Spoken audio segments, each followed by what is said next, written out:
Well, this wasn't my target species, but this is a common garter snake. As you can see, he's kind of scared. I may have frightened him a little bit. Obviously, this is a harmless species, so I'm not worried about being bit. Actually, he's kind of biting himself. Yeah, he musked on me. You could see it on my hand right there. So, yeah, it's kind of difficult. Oh, God, it smells so bad. Yeah, it's kind of difficult for my camera to focus, especially in this light. But as you can see, he's kind of calming down now. But I'm just gonna let him go back under here. Or over there.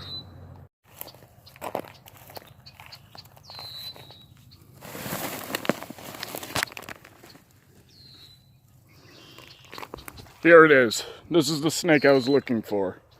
This right here is a eastern milk snake. I'm actually going to go over to where there's better lighting and where I could set my phone down. That way you can see me handling this snake a lot better. Okay, so like I said, I set down my phone camera. And I am now under a car bridge, so sorry if you hear cars going over me. But this is an eastern milk snake, and it's actually recommended that you handle them like this, because that way you can elevate their body. She's actually kind of too long to get her whole body in the frame. And notice how I'm calling it a her. That is because sexual dimorphism doesn't exist in milk snakes, but there is a good identifier for how to tell the snake's gender, and that is if you look at the thickness of the tail from the cloaca.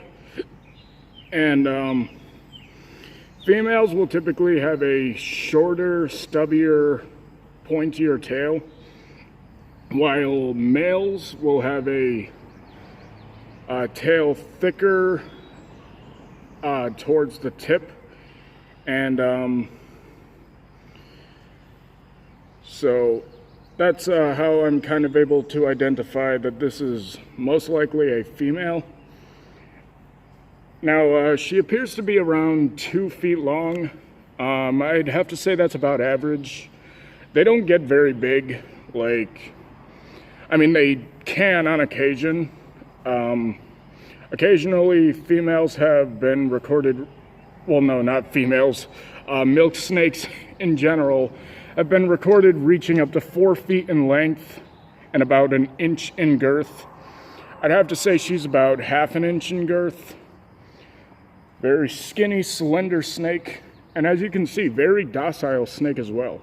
That's the point I was trying to make. People say that snakes will chase you or that they will always try to bite you. If that's the case, how come she didn't try to bite me when I picked her up? You saw the video clip just a couple minutes ago, and what was her reaction? Absolutely nothing. She just got curious and started wondering what this big warm-blooded animal that's handling her is. And she is definitely afraid of me. Make no mistake about that.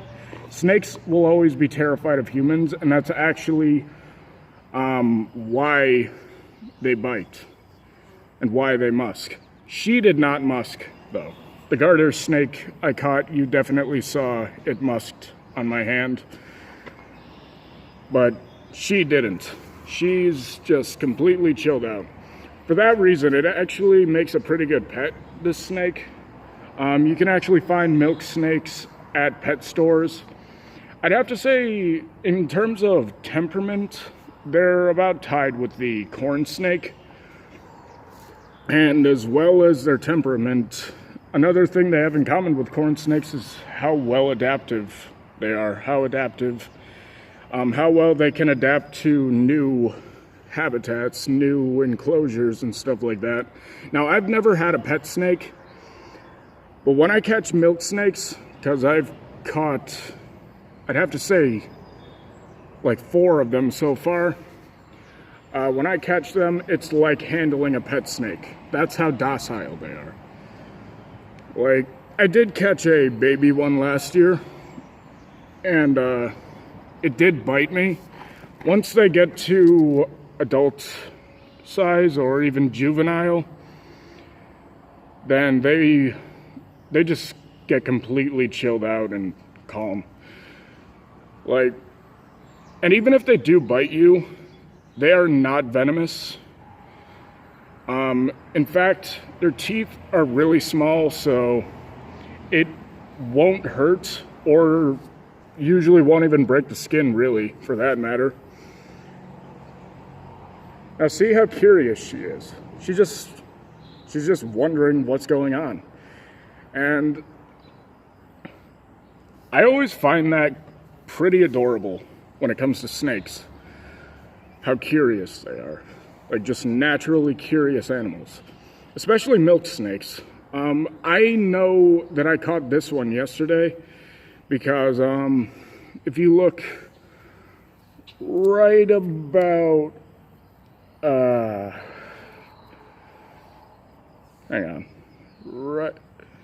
hang on, hold still, girl. Right here, you can see that she has a bit of a lump on her back, and that's how I know I caught this one yesterday, because the milk snake I caught yesterday had the same thing. And I actually didn't notice this until now, but if you look very closely, you probably can't see it on camera, but if you look very closely, you could actually see that they have some orange, like vibrant orange speckles on their scales. Now, they do typically get darker as they age. Like, this one is like brown and black with orange banding, I'd have to say. Reddish brown. As babies, they'll typically be more red and white. And even in states like Ohio and stuff like that, they'll be more white and red as adults. But the ones we have here, they typically get to be about, yeah, this color. Still a very beautiful snake, and it was my target species for quite a while. I actually didn't know where to search for them, and I learned that they're mostly nocturnal.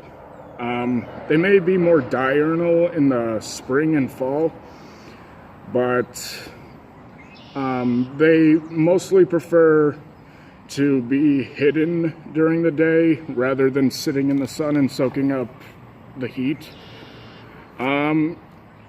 That's called basking, of course. See, with snakes like garter snakes and water snakes, females are typically bigger. For milk snakes, that doesn't apply. Sexual dimorphism is not exhibited in milk snakes because they will both grow male and female to be about the same size. Now, something that I didn't know until recently is that milk snakes are actually a species of king snake. King snakes are known because they are powerful constrictors. They obviously don't squeeze humans. And like I said, their bite doesn't hurt. Well, a bigger king snake bite will definitely hurt, like a California king snake, because they can get up to 6 feet long, or 183 centimeters. But these guys, they do eat other snakes. King snakes are known for eating other snakes, and especially rattlesnakes and venomous snakes, like copperheads. But milk snakes are not big enough for that. Like they'll typically, maybe they'll eat a baby copperhead, baby rattlesnake, but they're not really going to eat a full-grown adult. And they do eat garter snakes. The baby one I caught last year that I previously mentioned was actually eating a baby water snake. So you could definitely see that they are kind of a cannibalistic snake. Now the name milk snake is actually a pretty funny story about it. They are often found in barns. They live in barns, and farmers thought the reason being for that was that they liked cow milk, hence the name milk snake. However, I think it's pretty obvious why they're found in barns. It is because there are rodents in barns, and they can be really helpful for the snake can be really helpful for eating and getting rid of invasive rodents such as mice, maybe rats once they get to a bigger size. But I would not recommend killing the snake. This one is often confused with the copperhead, and I can kind of see why. It's mainly because of the coloration. Oh, whoops, that was my fault. But copperheads are not found in my area of the state. However, this snake often does end up being killed because it's mistaken for a venomous snake. And I just want to say, if you see a snake and you can't identify it, or even if you can and you know it's venomous, or even especially if it isn't venomous, don't kill it, because snakes can be very beneficial for the environment. They can help you with pest control, and if you do happen to find a venomous snake in your yard and you are afraid of being bitten and don't want the snake to hang around, just call animal control or a professional of some kind to come and relocate it, because some species of venomous snakes, especially the timber rattlesnake up here where I live, are becoming threatened and endangered because of indiscriminate killing. 50 to 75% of the timber rattlesnake population is actually eradicated here. So I just want people to stop killing snakes. They don't deserve to be killed. So, yeah. And like I said, she's very docile. So that's basically all I wanted to say. So I'm just going to go release her now. Alright, so this is where I found her. She was right under here. So I'm just going to let her crawl back under here where she belongs. Then I'm going to just push that over. Yeah. Thank you all for watching, and I will see you in the next video. And I will try to post more frequently, but with school and everything, I wouldn't really count too much on it, but I'll try. So, thank you all for watching, and I will see you in the next video.